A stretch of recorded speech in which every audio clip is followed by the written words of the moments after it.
Every girl here knows what's at stake. A bid into the NCAA tournament. The seniors, they don't want it to be their last game. My advice, do not make this game any bigger than it needs to be. Just go in there, look to execute your game plan, play your hearts out, lay it all out on the line so that you have no regrets leaving this game. So Misty Jones described her as a tournament type of player. Like you mentioned in 2014, she had both goals to beat SFA 2-0. Already has 2 goals in this tournament, so SFA better have their eyes out on her. Hannah Barker is the Ellie Hart for SFA. HBU is going to have to watch out for her. Barker has been on fire all year long. She's dynamic, crafty on the ball. She knows how to find the back of the net, especially against HBU. Coming in as the 2 seed is definitely not the norm for SFA in recent years, but like you said, Wally said his girls embrace this number 2 seed role. It's kind of taking that pressure off of them that they have to win. They've been battle tested. Had to get a goal back against McNeese in the semifinals. So far, so good for the Lady Jacks in this tournament run. They didn't win the Southland Conference title for the first time in quite a while. With that, I think it's made them more hungry, more fiery, just to prove people, hey, maybe we should have won this title. But you know what? That's in the past. We're going to focus on now and go to the next challenge, which is getting into the NCAA tournament. That crosswind carried that ball over. Is a little too much for the back line there to handle. Not a good clearance. They've already turned over a corner kick. We would have preferred to see that go out to the sideline for a throw-in, but a good opportunity here for HBU to get one in. This is exactly what Coach Crittenden talked about. HBU is physical, they're big, they're strong. Those air balls are what might determine this game because they're just so strong on the ball, and as you can see right there, beautiful finish to the back corner for HBU. That was another thing we talked about with these coaches. Whoever can score early, that might be the key to winning this game. Misty Jones described her as a player who's fast, but you really wouldn't expect it. And that's exactly what we saw there in that corner kick. She was able to use her speed to get that separation and then get her head on the ball. And especially with HBU, I mean, you look at their conference record, really, they had a pretty average record at 5-5-1, but then here they are in the finals. Misty Jones described their team as a tournament team, and that's exactly how they've performed year in, year out. That right there is the game plan that Misty Jones was talking about, not allowing them to have that much time on the ball. You can see Doyle, she had a good run there, but she needed to release it a little earlier before all those Huskies came crashing down on her. Well, they're hanging in there right now, that's for sure. They still got SFA at 0. But I think both of these back lines, a lot is going to be demanded out of both of them because these offenses are both fiery, dynamic, and they both know how to find the back of the net. SFA here almost treats throw-ins like corner kicks. You can see all the numbers. They're throwing up there in the box, hoping to deflect it, flick it back. Looks like we're seeing that shift in energy that we were talking about in the course of a game. You know, it's going to be going one way, a couple minutes, maybe the other way the next few minutes. It was HBU earlier. SFA seems to be having the majority of the possession here. They're staying on HBU's half, getting lots of chances. Moore was there, Doyle was there. They were both there ready for any type of deflection. They're crashing the box, putting pressure on that back line, definitely on their keeper. Like SFA, you can see HBU, they're almost treating this like a corner kick. Obviously, you saw how strong they are on those 50-50 air balls, so they're sending numbers into that box and hoping to get something on it. We're seeing exactly what you'd anticipate out of a final match. It's physical. We've had a couple foul calls here. Both teams are flying in on the ball offensively, getting their chances. And then the back lines are having to step up huge to make a couple saves. Pretty impressive what she's been able to do in such a short amount of time. HBU, they've had their fair share of success even before the Southland. And then in 2014, beating SFA to go to the NCAA tournament, and here they are again. Brianna Moore with the ball here. You just see she gets that one bad touch, and then HBU is able to knock it out of the way. But with her type of speed, we're going to see her going down the sideline a lot, not afraid to take on those one-on-one chances and then hit one in. At this point in the game, we got about 13 minutes left. We might see a couple subs here, just trying to get some fresh legs, add any type of spark they can to their team. But that's when you got to really focus on that first touch, get over the ball so it doesn't pop up like that. Can't be leaning back or else it's going to be sailing over the crossbar. They're really playing as a nice defensive unit, and that's what's kept them keeping SFA scoreless so far, besides their keeper, who's pulled up phenomenally, had a couple great saves. She's been coming out on those 50-50 balls, isn't shy from being physical, laying it all out there to grab the ball and keep SFA from putting one in the back of the net. For Christy O'Brien. Christy O'Brien has been solid in the back line for HBU. 4-year starter, she's the captain of this team. Misty Jones could not say enough good things about her in that back line, and this is her final game. She'll be missed next year. Great defensive play. Looked like Fowler was about to beat her, but she tracks back, deflects it off Fowler to where it's HBU possession. That's been exactly what you'd think out of a tournament final. Both teams, like you said, lots of energy, lots of chances. SFA's had more, but HBU's chances have possibly been more dangerous. Obviously, they're up 1-0. Exciting game, a lot of emotion, a lot of fouls, and I think it's going to continue to be like that. SFA, they had 9 shots so far in this first half. They've had their chances, they just haven't been able to capitalize the way HBU has.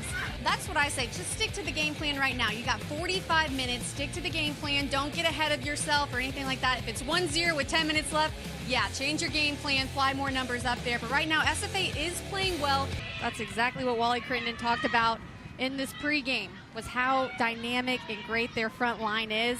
But he bragged about his own defensive line, how they can hold their own. But as you can see, 1-0 lead for HBU. That just shows how dangerous they are scoring within the first 4 minutes of this game. That's the cruel game of soccer. You can have all these shots like SFA. SFA has 9 shots to Houston Baptist 4, but it's Houston Baptist who is able to put it in the back of the net. So it doesn't matter how many stats you rack up if you just can't finish it. My opinion for SFA, it shouldn't even come down to this. They had chances to clear the ball. They're all shying away from the ball. That's not going to help you get that ball out of the box and clear it out. It looked like Moore had a chance there to possibly take a shot, but it was just that one bad touch got a little bit too far away from her. But at least SFA, they get the ball back right now for this long throw in. Hopefully deflected, flick it off for someone else to run onto and put one in. That's the thing about HBU that gets SFA, is when it comes tournament time, SFA hasn't been able to step up to the plate. And earlier this year, SFA beat HBU 4-2. Definitely a much different game this time around. Guevara might be the team MVP for HBU. Look how she comes out, gets a body on it at least to hopefully deflect it. Great chance there by SFA.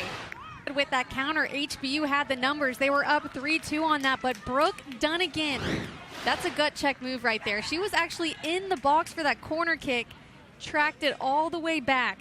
You anticipate a physical, chippy game just because of everything that is at stake. So it's better sometimes to just let these teams play it out and really earn their spot into the NCAA tournament. That's the type of player that you'd want on your team in that back line. Those type of plays I'm used to seeing out of Dunnigan. She had an older sister, Megan Dunnigan, played just as physical, was just as gutsy. She really is the leader of that back line. He's had the success at SFA, first coach to get to 50 wins in such a short period of time.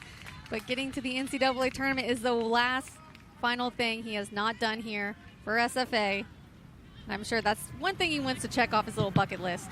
Again, here's HBU sending it up high for their big, strong, physical players.